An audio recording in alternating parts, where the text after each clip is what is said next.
గణేశాయ నమః. శ్రీ సరస్వతి నమః. శ్రీ గురుభ్యో నమః. భక్తులారా, భాగవత మహాపురాణం యథాతథంగా చెప్పుకున్నాం. సత్సంగంలో భాగంగా ఇందులో నిన్నటి వరకు మనం 9 స్కందాలు పూర్తి చేసి 10వ స్కందాన్ని 87 భాగాలుగా చెప్పుకున్నాం. ఈ రోజున 88వ భాగం చెప్పుకునే ముందు వ్యాసుల వారికి నమస్కారం చేసుకుందాం. అలాగనే ఈ క్షేత్ర పాలకుడైన ఆంజనేయ స్వామికి నమస్కారం చేసుకుని సమర్థ సద్గురు సాయినాథుడికి జయ చెప్తూ ప్రారంభం చేద్దాం. ఇత్తం సతాం బ్రహ్మ సుఖానుభూత్య దాస్యం గతానాం పరదైవతేన మాయాశ్రితానాం నరదారకేన సాకం విజక్రు కృతపుణ్య పుంజా.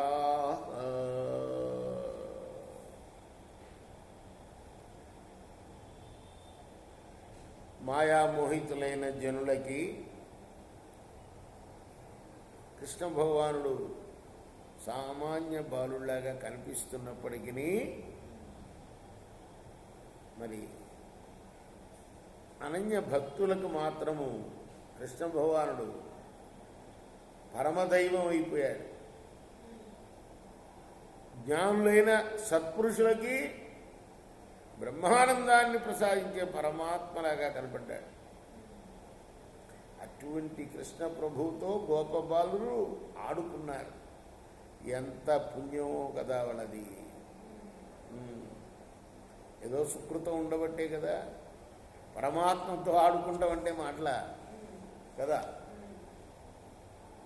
యత్పాదపాంసుర్బహు జన్మ కృచ్ఛ్రతో ధృతాత్మర్యోగిభిరప్యలభ్యః స ఏవ యదృగ్విషయః స్వయం స్థితః కిం వర్ణ్యతే దిష్టమతో వ్రజౌకసా.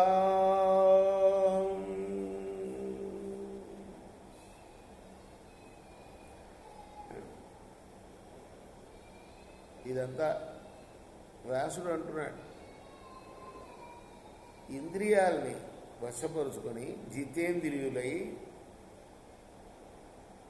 అంతఃకరణాన్ని కూడా వశపరుచుకొని ఎన్నో జన్మలు ఎన్నో పరిశ్రమలకు ఓర్చి ఎన్నో తపస్సులు చేసిన యోగి పుంగవులు కూడా ఈ శ్రీహరి యొక్క పాదరేణువుల దర్శన భాగ్యాన్ని పొందలేరు.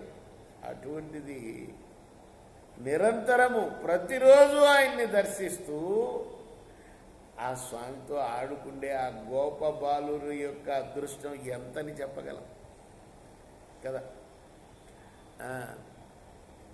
అభాఘనామాభ్యపతన్మహాసురః తేషాం సుఖక్రీడన వీక్షణాక్షమః నిత్యం యదంతర్నిజ జీవితేప్సుభిః పీతామృతైరప్యమరై ప్రతీక్షతే. శుకుడు చెప్తున్నాడు పరీక్షణ్ మహారాజుకి,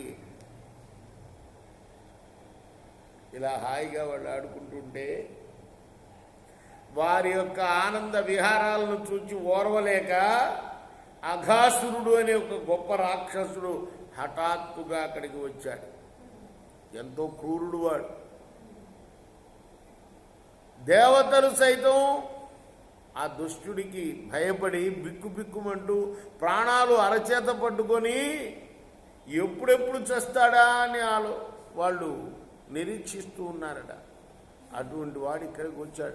దృష్ట్వార్భకాన్ కృష్ణముఖాన ఘాసురః కంసానుశిష్టః సబకీబకానుజః అయంతు మే సోదరనాశకృతయో ద్వయోర్మమైనం సబలం హనిష్యే.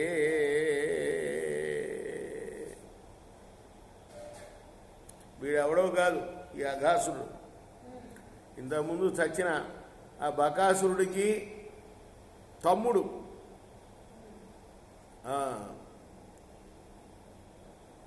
పూతనకి బకాసురుడికి తమ్ముడు వీడు. కృష్ణుణ్ణి చంపడానికి కంసుని చేత నియోగింపబడ్డ వాళ్ళు వీడు ప్రముఖుడు. వీడు గోపబాలులను చూసి అనుకున్నాడు, ఈ కృష్ణుడు నా తోబుట్టువులు ఇద్దరిని చంపేశాడు, కాబట్టి ఖచ్చితంగా వాళ్ళ రుణం తీర్చుకోవాలి, నేను నా పగను తీర్చుకోవాలి ఇతన్ని చంపి అంటూ ఏతే యదా మత్సుహృదోస్తిలాపః కృతాస్తదా నష్ట సమవ్రజౌకస ప్రాణే గతే వర్ష్మసు కాను చింతా ప్రజాసభ ప్రాణభృతో ఏతే. కృష్ణుణ్ణే కాదు, ఈ చుట్టూ తన గోప బాలులందరినీ కూడా చంపేసేయాలి. మా తోబుట్టువులకు అలా గనక చేస్తే వాళ్ళకి నేను తిలాంజలి సమర్పించినట్లుగా అవుతుంది. శరీరధారులకి తమ పిల్లలే ప్రాణం కదా, ప్రాణాలు పోయిన తర్వాత ఆ శరీరాలు ఎలా నిలుస్తాయి, వాటి కోసం చింతయాలా. కాబట్టి బ్రజవాసులు నేను ప్రత్యక్షంగా చంపాల్సిన పనే లేదు, వీళ్ళని చంపితే వాళ్ళని చంపినట్టే. తల్లిదండ్రులకు పిల్లలు ప్రాణం కదా, ఈ గోపబాలునందరినీ చంపేస్తా, ఈ బ్రజవాసులకు పిల్లలు లేకుండా చేస్తా, దాంతో నా పగ తీరుతుంది, వాళ్ళని కూడా చంపేసినట్టుగా అవుతుంది అందరినీ అనుకున్నట్ట. వాడు రేపు కొనసాగిద్దాం మరొక భాగంలో మిగతా కథను. కృష్ణార్పణమస్తు. శ్రీ సచ్చిదానంద సద్గురు సాయినాథ్ మహారాజ్ की जय. जय गुरा हारतिको सद्गुरुनाथ देव साईनाथ पांचभौतिक तत्वमुलानि हारतुलि तुमरा निर्गुणम